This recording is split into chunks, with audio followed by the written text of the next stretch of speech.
ले फिर आ गए सब राज्य खुशे। हाँ,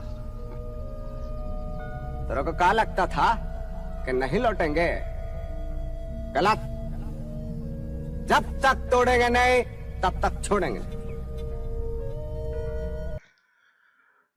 सो हेलो फ्रेंड्स, इस लेक्चर में हम अपनी लक्ष्मीकांत बुक के संविधान भाग 1 जो चैप्टर वाइज में भाग 1 है, उसमें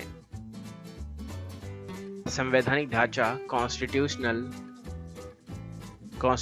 फ्रेमवर्क चैप्टर को शुरू करेंगे। इसमें हम संविधान बनने की हिस्टोरिकल जो बैकग्राउंड थी, ऐतिहासिक जो पृष्ठभूमि थी, उसको देखेंगे, पढ़ेंगे और एनालिसिस करेंगे और उसे याद करने का पूरा प्रयास किया जाएगा कि आप सभी लोगों को उसको याद हो सके।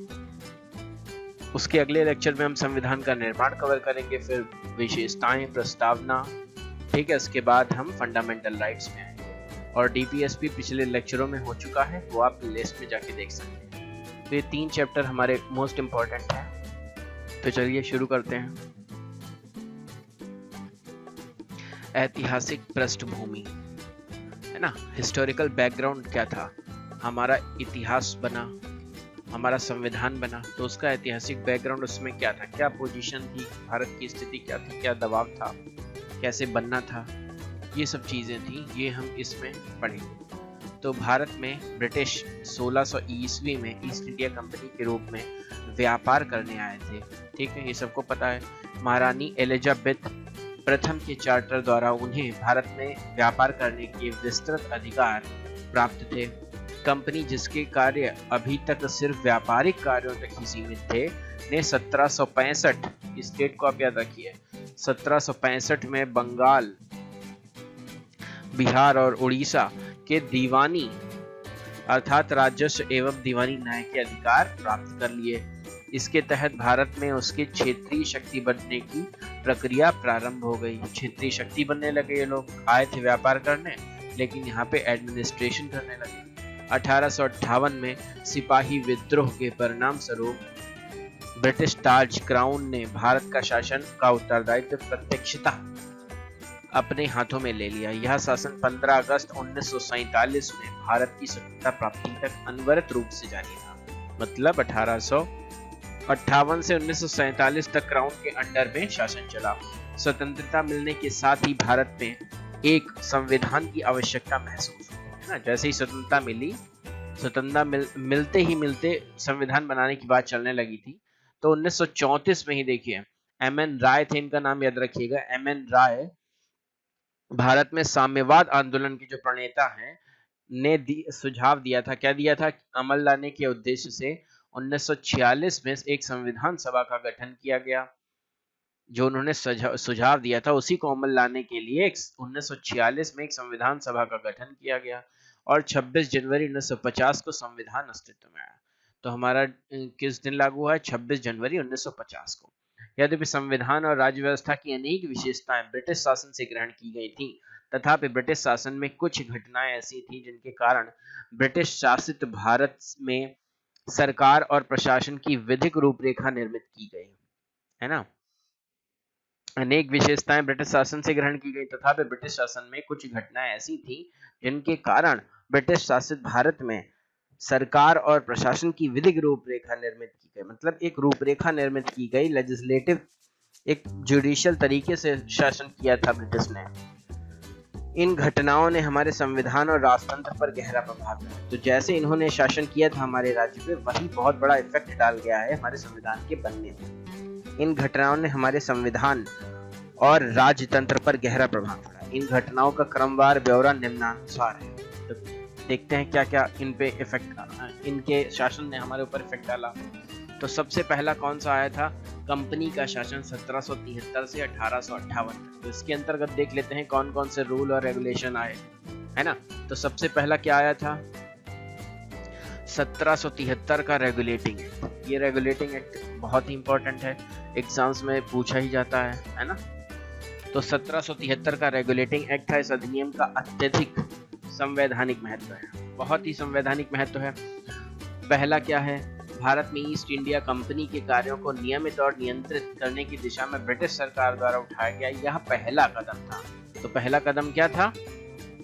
1773 का रेगुलेटिंग एक्ट। इस 1765 से ये अपना दीवानी राइट प्राप्त कर चुके थे।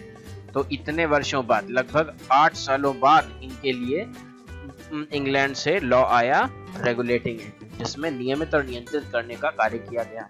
फिर दूसरा पॉइंट देखते हैं, इसके द्वारा पहली बार कंपनी के प्रशासनिक और राजनीतिक कार्यों को मान्यता मिली कि आप प्रशासनिक और राजनीतिक कार्य कर सकते हैं। मतलब पहले तो व्यापार करने का, और अब जो है इनको इंग्लैंड से भी मान्यता मिल गई कि हाँ आप वहां पे प्रशासन कर रहे हैं और राजनीतिक कार्यों को कर रहे हैं, ये वहां से मान्यता मिली। इसके द्वारा भारत में केंद्रीय प्रशासन की नींव रखी। केंद्रीय प्रशासन मतलब एक सेंटर होगा जिसके थ्रू सारे जो स्टेट्स होंगे या फिर राज्य होंगे जो प्रशासन होंगे वो चलेगा, मतलब सेंट्रली चीज चलेगी, केंद्रीय प्रशासन इसे ही कहते हैं। अब इस अधिनियम की विशेषता क्या थी, विशेषता हम देख लेते हैं। तो इस अधिनियम में द्वारा बंगाल के गवर्नर को बंगाल का गवर्नर जनरल पद नाम दिया। तो बंगाल का जो गवर्नर था केवल, वो बंगाल का गवर्नर जनरल कहलाया। तो पहली बार गवर्नर जनरल कब बने? 1773 के रेगुलेटिंग एक्ट के द्वारा। एवं उसकी सहायता के लिए एक 4 सदस्यीय कार्यकारी परिषद का गठन किया गया। 4 सदस्यीय कार्यकारी परिषद, एक काउंसिल बनाई गई। उल्लेखनीय है कि ऐसे पहले गवर्नर लॉर्ड वारेन हेस्टिंग्स। तो ऐसे पहले गवर्नर कौन थे? लॉर्ड वारेन हेस्टिंग्स थे। इसके द्वारा मद्रास बंबई के गवर्नर बंगाल के गवर्नर जनरल के अधीन हो गए। इसके द्वारा जो मद्रास था भाई, ये इस तरीके से हमारा भारत है ना, इस तरीके से कुछ है। तो यहाँ पे हो गया आपका बंबई और यहाँ पे हो गया आपका मद्रास। तो ये बंगाल के गवर्नर जनरल के अंदर हो गए, ठीक है। अधिनियम के अंतर्गत कलकत्ता में 1774 में एक उच्चतम न्यायालय की स्थापना की गई, जिसमें मुख्य न्यायाधीश और 3 अन्य न्यायाधीश हुए। तो इसी के थ्रू ही सुप्रीम कोर्ट का स्थापना भारत में हुई। और 1774 में, याद रखिए, 73 में ये लॉ आया रेगुलेटिंग एक्ट, और 74 में कहाँ हुई? कलकत्ता में। यहाँ पे कोलकाता है, कोलकाता, यहीं पे कलकत्ता में सुप्रीम कोर्ट की स्थापना की गई, ठीक है। आगे देख लेते हैं अगला पॉइंट, चौथा पॉइंट क्या है। इसके तहत कंपनी के कर्मचारियों को निजी व्यापार करने और भारत लोगों से उपहार और रिश्वत लेने पर प्रतिबंध लगा दिया। इस अधिनियम के द्वारा ब्रिटिश सरकार को कोर्ट ऑफ डायरेक्टर्स, कंपनी की गवर्निंग बॉडी, कंपनी की जो गवर्निंग बॉडी थी, के माध्यम से कंपनी में पर नियंत्रण सशक्त हो गया। इस अधिनियम के द्वारा ब्रिटिश सरकार का court of directors governing body के द्वारा, के माध्यम से, है ना, एक तो वो काउंसिल बनाई गई जो गवर्नर जनरल को मदद करेगी, और इधर क्या बनाया गया? कोर्ट ऑफ डायरेक्टर्स, जिससे ब्रिटिश जो शासन था, जो ब्रिटिश शासन था, उसका इन पर, किसका? कंपनी पर नियंत्रण हो गया और टाइट। इसे भारत में इसके राजस्व, नागरिक और अन्य मामलों, सैन्य मामलों में जानकारी ब्रिटिश सरकार को देना आवश्यक है। मतलब जो भी था काम यहाँ हो रहा है भारत में, उसको, जो भी काम भारत में हो रहा है उसको ब्रिटिश सरकार तक पहुंचाना। अब देख लीजिए 73 में आया, उसके बाद 74 में देख लीजिए, 84 में देख लीजिए क्या हो गया। 84 में आपका आ गया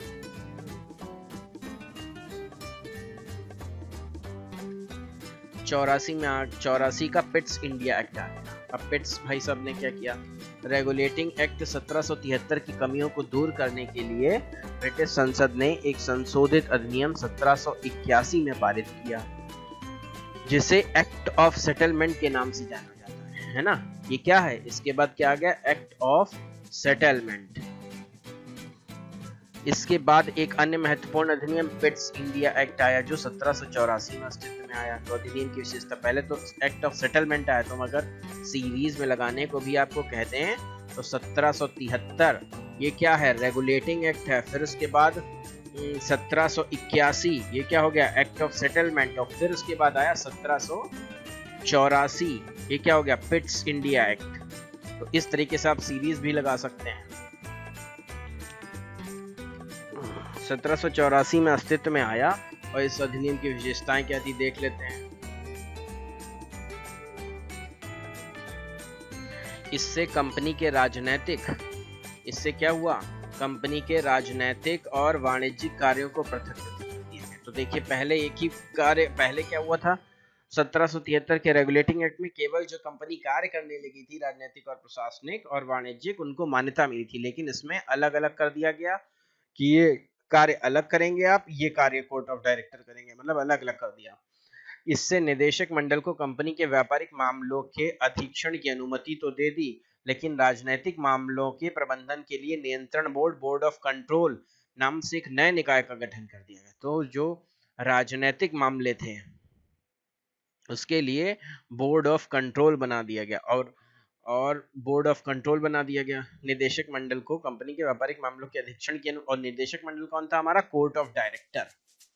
निदेशक बात मंडल कर रहे हैं, ये कोर्ट ऑफ डायरेक्टर जो ब्रिटिश को बताता था कि भारत में क्या चल रहा है, और राजनीतिक मामलों के लिए कौन हो गया? बोर्ड ऑफ कंट्रोल हो गया, नियंत्रण बोर्ड हो गया। इस प्रकार द्वैध शासन की व्यवस्था का शुभारंभ हुआ। तो पूछ दिया कोई जाए क्वेश्चन कि द्वैध व्यवस्था का शुभारंभ जो है किस एक्ट से हुआ? तो 1784 का पिट्स इंडिया एक्ट, जिसमें बोर्ड ऑफ कंट्रोल बना दिया गया राजनीतिक मामलों के लिए, और व्यापारिक मामले जो कंपनी कर रही थी उसको देखने के लिए तो कोर्ट ऑफ डायरेक्टर था ही। तो ये राजनीतिक और वाणिज्यिक पृथक पृथक हो गए। कोर्ट ऑफ डायरेक्टर देख रहा है वाणिज्यिक, और बोर्ड ऑफ कंट्रोल देख रहा है राजनीतिक। नियंत्रण बोर्ड को यह शक्ति थी कि वह ब्रिटिश नियंत्रित भारत में सभी नागरिक, सैन्य सरकार व राजस्व गतिविधियों का अधीक्षण और नियंत्रण करे। तो नियंत्रण बोर्ड जो बोर्ड ऑफ कंट्रोल हो गया, उसके पास ये सब शक्तियां आ गई कि नागरिक, सैन्य सरकार और राजस्व गतिविधियों का अधीक्षण और नियंत्रण करे। ये 1784 के पिट्स इंडिया एक्ट की विशेषता थी। इस प्रकार यह अधिनियम दो कारणों से महत्वपूर्ण था। पहला, भारत में कंपनी के अधीन क्षेत्र को पहली बार ब्रिटिश आधिपत्य का क्षेत्र कहा गया। पहली बार भारत में कंपनी के अधीन का क्षेत्र पहली बार ब्रिटिश आधिपत्य का क्षेत्र, मतलब यहाँ से इन्होंने अपना ब्रिटिश आधिपत्य का चस्पा करना चालू कर दिया। दूसरा क्या है? ब्रिटिश सरकार को भारत की कंपनियों के कार्यों और इसके प्रशासन पर पूर्ण नियंत्रण प्रदान किया गया। तो ब्रिटिश सरकार को अब पूर्ण नियंत्रण हो गया कि आप कंपनी के कार्यों और प्रशासन को देखें और कंट्रोल करें।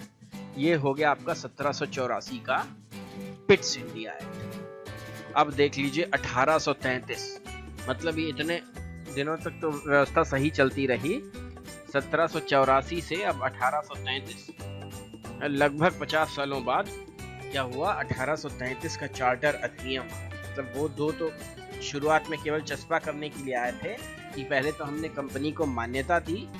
ये जो दो आए थे एक्ट, इसमें ये वाला जो था कंपनी का शासन रेगुलेटिंग एक्ट, ये तो केवल मान्यता देने के लिए था, और गवर्नर जो बंगाल का गवर्नर था उसको दो और क्षेत्रों के गवर्नर उनके अधीन कर दिए गए, है ना। ये काम हुआ था, न्यायालय की व्यवस्था की गई थी रेगुलेटिंग एक्ट में। और पिट्स में ये अलग अलग कर दिया गया, कोर्ट ऑफ डायरेक्टर और board of control. Board of control जो है राजनीतिक देखेगा, कोर्ट ऑफ डायरेक्टर तो पहले से ही व्यापारिक मामलों को देख रहा था। इसके बाद कितने साल इसी लॉ के थ्रू बीत गए? 84 से लेके, तो इस तरीके से देखिए आप 1833 में से 1784 माइनस कर रहे हैं तो 49 वर्षों का जो समय था वो इन दो अधिनियमों के साए में गुजरा भारत का, है ना। उसके बाद 50 वर्षों के बाद एक नए नियम की जरूरत की महसूस हुआ। तब क्या हुआ? 1833 में चार्टर अधिनियम आया। अब क्या आया? चार्टर अधिनियम। पहले आया रेगुलेटिंग, फिर आया सेटलमेंट एक्ट, फिर आया पिट्स इंडिया एक्ट, अब आया 50 सालों बाद चार्टर अधिनियम। ब्रिटिश भारत के केंद्रीकरण की दिशा में यह अधिनियम निर्णायक कदम था, निर्णायक था। इस अधिनियम की विशेषताएं निम्नानुसार हैं। अधिनियम की विशेषता, इसने बंगाल के गवर्नर जनरल को भारत का गवर्नर जनरल बना दिया। जो पहले बंगाल इस तरीके से हमारा स्टेट था, है ना, ये म्यांमार सब अपना ही था, तो इसमें जो बंगाल का गवर्नर जनरल था पहले तो ये इधर कंट्रोल करता था मद्रास और बॉम्बे को। अब इसको ही जो था क्या गया बना गया, पहले गवर्नर जनरल था, अब ये पूरे भारत का गवर्नर जनरल बन गया।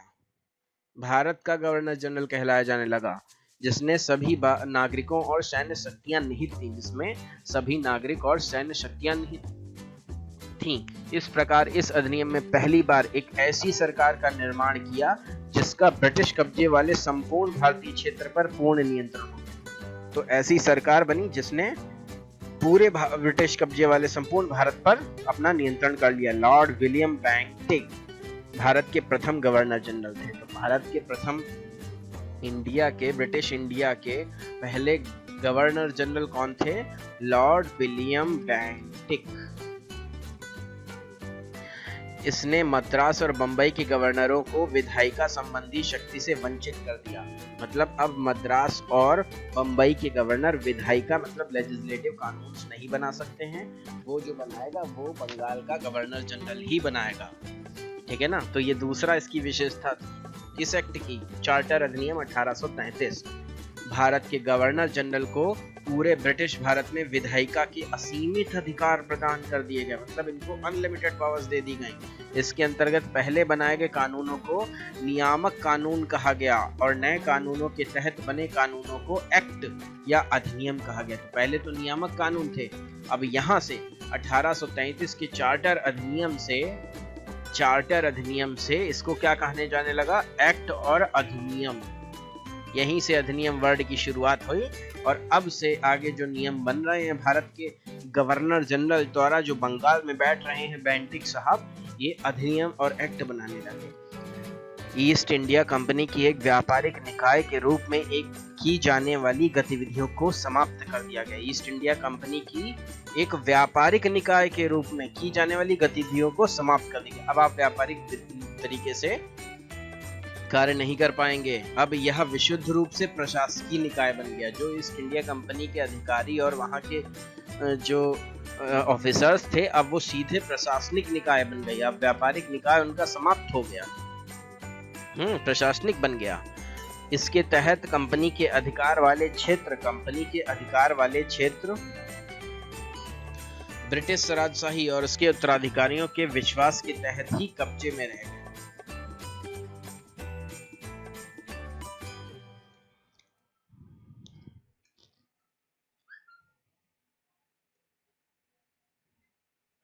चार्टर एक्ट 1833 ने सिविल सेवकों के चयन के लिए खुली प्रतियोगिता की आयोजन शुरू करने का प्रयास किया।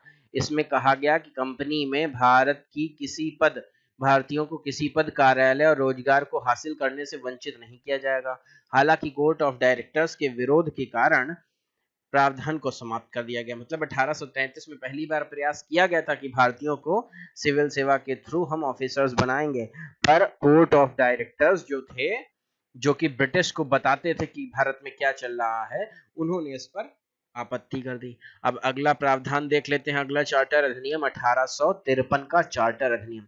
तो 1833 के बाद 43 और 53 मतलब कि अब 20 सालों बाद, पहले 50 सालों बाद जरूरत पड़ी थी, अब 20 सालों बाद जरूरत पड़ी है नए चार्टर अधिनियम को बनाने की। तो 1793 से 1853 के दौरान ब्रिटिश संसद द्वारा पारित किए गए चार्टर अधिनियमों की श्रृंखला में यह अंतिम अधिनियम था, है ना। 1793 से अधिनियम पारित किए गए थे चार्टर अधिनियम। यह अंतिम अधिनियम था। संवैधानिक विकास की दृष्टि से यह अधिनियम एक महत्वपूर्ण अधिनियम था। इस अधिनियम की विशेषताएं क्या हैं देख लीजिए। इसने पहली बार गवर्नर जनरल की परिषद के विधायी एवं प्रशासनिक कार्यों को अलग कर दिया, फिर से अलग पृथक कर दिया।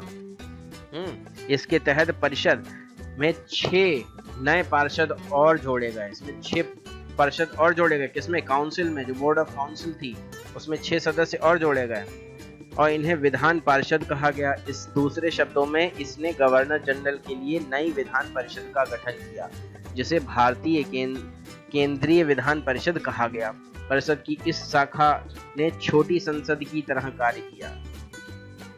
इसमें वही प्रक्रियाएं अपनाई गई जो ब्रिटिश संसद में अपनाई जाती हैं। इस प्रकार विधायिका को पहली बार सरकार के विशेष कार्य के रूप में जाना गया, जिसके लिए विशेष मशीनरी और प्रक्रिया जरूरत थी। मतलब अब विधायिका जो विधान बनाने वाला एक प्रणाली थी उसमें सुधार किया गया और जो परिषद था उसमें 6 नए पार्षद जोड़े गए और उसे भारतीय केंद्रीय विधान परिषद मतलब कि इंडियन सेंट्रल लेजिस्लेटिव काउंसिल नाम दिया गया। क्या नाम दिया गया? इंडियन सेंट्रल लेजिस्लेटिव काउंसिल, है ना, भारतीय केंद्रीय विधान परिषद। ये इस अधिनियम की विशेषता थी जो कि 1853 में आया था। और दूसरा विशेषता इसकी क्या की थी, इसने सिविल सेवकों की भर्ती और चयन हेतु खुली प्रतियोगिता व्यवस्था का शुभारंभ किया। इस प्रकार विशिष्ट सिविल सेवा भारतीय नागरिकों के लिए भी खोल दी गई। जो विशिष्ट सिविल सेवा थी, मतलब जो इंडियन सिविल सर्विसेज थी, ICS थी, वो भारतीय नागरिकों के लिए भी खोल दी गई। और इसके लिए 1854 में भारतीय सिविल सेवा के संबंध में मैकाले समिति की नियुक्ति। मैकाले साहब यहाँ से आ गए। इसने कंपनी के शासन को विस्तारित कर दिया। अगला विशेषता क्या है 1853 की, इसने कंपनी के शासन को विस्तारित कर दिया और भारतीय क्षेत्र को इंग्लैंड राजशाही के विश्वास के तहत कब्जे में रखने का अधिकार दिया। मतलब इंग्लैंड राजशाही का विश्वास हो गया था कि ये लोग संभाल सही रहे हैं, तो आप हमारे विश्वास में कब्जा करिए और शासन कीजिए। लेकिन पूर्व अधिनियमों के विपरीत इसमें किसी निश्चित समय का निर्धारण नहीं किया गया। इससे स्पष्ट था कि संसद द्वारा कंपनी का शासन किसी भी समय समाप्त किया जा सकता है। मतलब अभी आप शासन कीजिए, पर कब समाप्त होगा ये जानते नहीं है, कभी भी हो सकता है। इसने प्रथम बार भारतीय केंद्रीय विधान परिषद में स्थानीय प्रतिनिधित्व प्रारंभ किया। गवर्नर जनरल की परिषद में 6 नए सदस्यों में से 4 का चुनाव बंगाल, मद्रास, बंबई और आगरा की स्थानीय प्रांतीय सरकारों द्वारा किया जाना था। मतलब इसने क्या कर दिया कि नए सदस्यों का 4 नए सदस्य जो थे वो बंगाल, मद्रास, बंबई और आगरा की स्थानीय प्रांतीय सरकारों द्वारा आते थे, वो 4 सदस्य। अब देख लीजिए, ये तो हमारा 1853 तक का चार्टर एक्ट था, है ना, जो कि भाई 5 साल ही चलना था क्योंकि अब मंगल पांडे का विद्रोह होना था। तो अब आ जाता है ताज का शासन। यहाँ से एक नए युग की शुरुआत होती है, क्रांति के लिए लोगों की आंखें खुलती हैं। तो आ जाता है 1858 का भारत शासन अधिनियम। जैसे ही क्रांति होती है उसमें क्या जाता है, इंडियन का भारत का शासन अधिनियम। इस महत्वपूर्ण कानून का निर्माण 1857 की विद्रोह के बाद किया गया, जिसे भारत का प्रथम स्वतंत्रता संग्राम या सिपाही विद्रोह भी कहा जाता है। भारत के शासन को अच्छा बनाने वाला अधिनियम नाम से प्रसिद्ध इस कानून ने ईस्ट इंडिया कंपनी को समाप्त कर दिया। ईस्ट इंडिया कंपनी खत्म हो गई यहाँ से, ठीक है।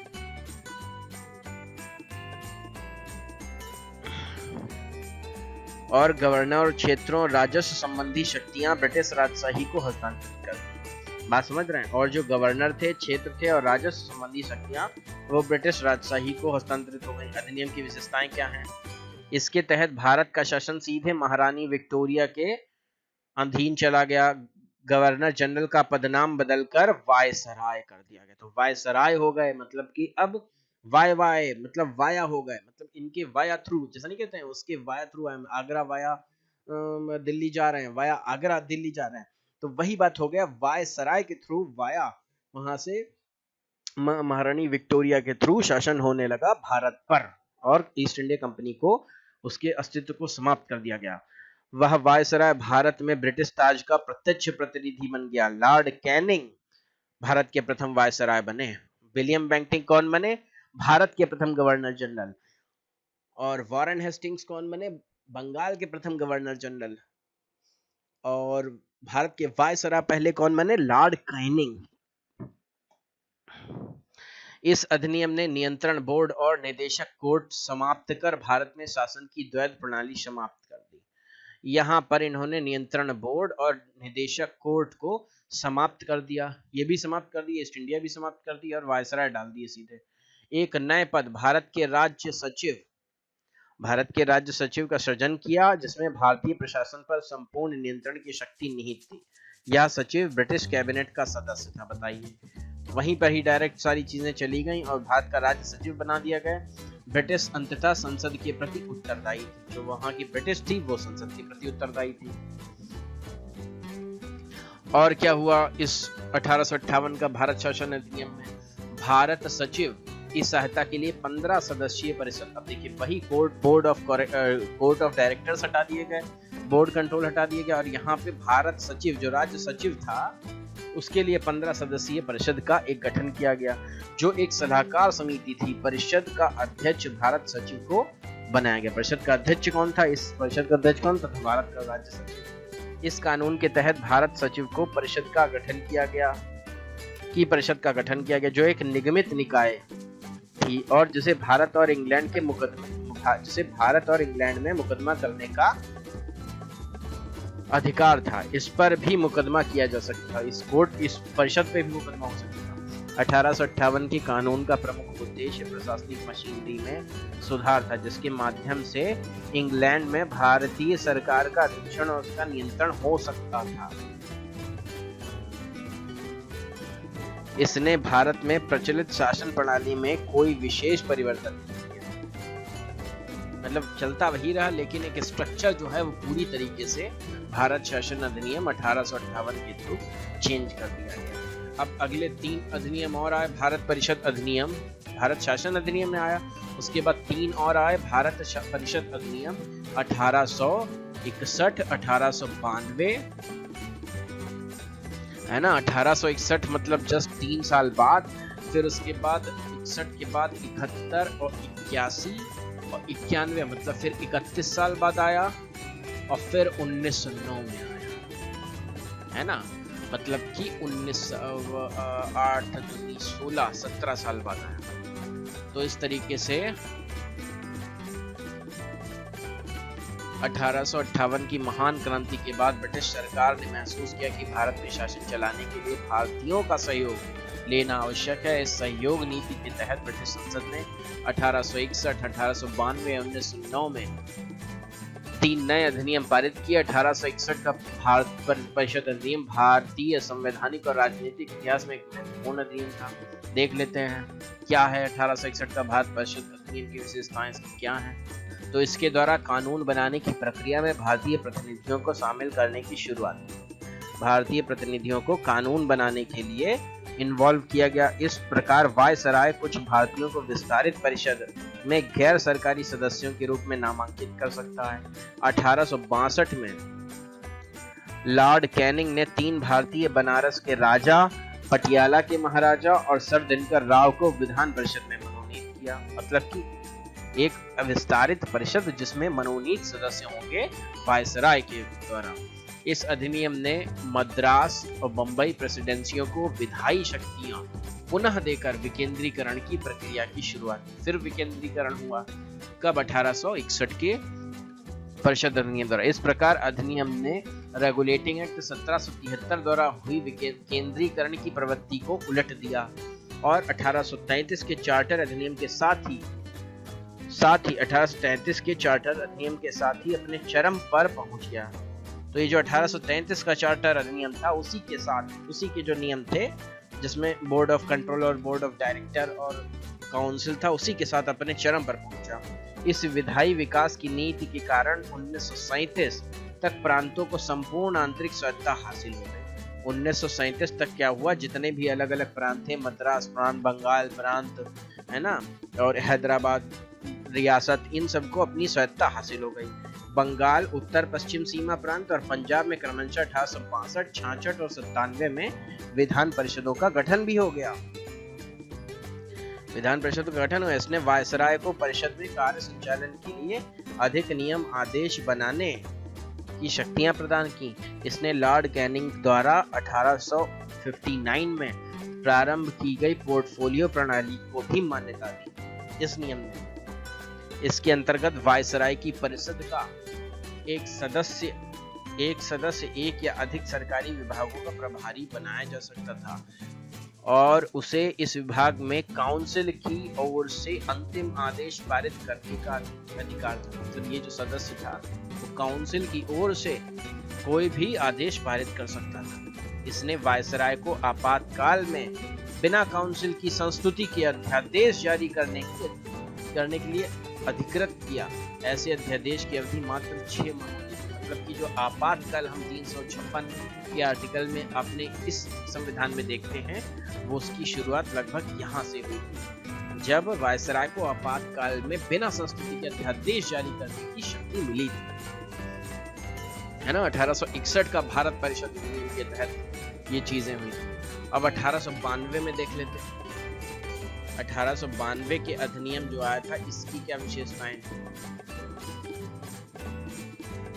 इसके माध्यम से केंद्रीय और प्रांतीय विधान परिषदों, केंद्रीय और प्रांतीय मतलब सेंट्रल और स्टेट्स जो थे वहां के प्रांत, उनके विधान परिषदों में अतिरिक्त गैर सरकारी मतलब एक तो वो सरकार द्वारा, ब्रिटिश सरकार द्वारा लाए गए थे, और एक अतिरिक्त जो थे मनोनीत जो थे गैर सरकारी सदस्यों की संख्या बढ़ाई गई। हालांकि बहुमत सरकारी सदस्यों का ही रहता था, जो सरकारी सदस्य था उन्हीं का ही बहुमत रहता था।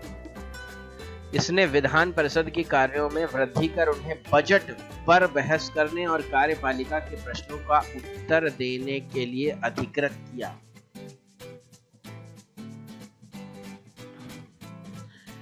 इसमें केंद्रीय विधान परिषद और बंगाल चैम्बर्स ऑफ कॉमर्स में गैर सरकारी सदस्यों के नामांकन के लिए वायसराय की शक्तियों का प्रावधान था। इसके अलावा प्रांतीय विधान परिषदों में गवर्नर को जिला परिषद, नगर पालिका, विश्वविद्यालय, व्यापार संघ, जमींदारों और चैम्बर ऑफ कॉमर्स की सिफारिशों पर गैर सरकारी सदस्यों को नियुक्त करने की शक्ति थी। इस अधिनियम ने केंद्रीय और प्रांतीय विधान परिषदों दोनों में गैर सरकारी सदस्यों की नियुक्ति के लिए एक सीमित और परोक्ष रूप से चुनाव का प्रावधान किया। हालांकि चुनाव शब्द का अधिनियम का में प्रयोग नहीं हुआ। इस निश्चित निकायों की सिफारिश पर भी की जाने वाली नामांकन की प्रक्रिया कहा गया। मतलब अगर कोई सिफारिश भी कर रहा है कि हाँ ये होने चाहिए, तो वो भी नामांकन की प्रक्रिया ही कही गई, इलेक्शन की ही प्रक्रिया कही गई। बहुत लंबा दंगल चलेगा रे तो हम तो ये कहेंगे कि भगवान के भरोसे मत बैठिए। क्या पता भगवान हमरे भरोसे बैठा हो।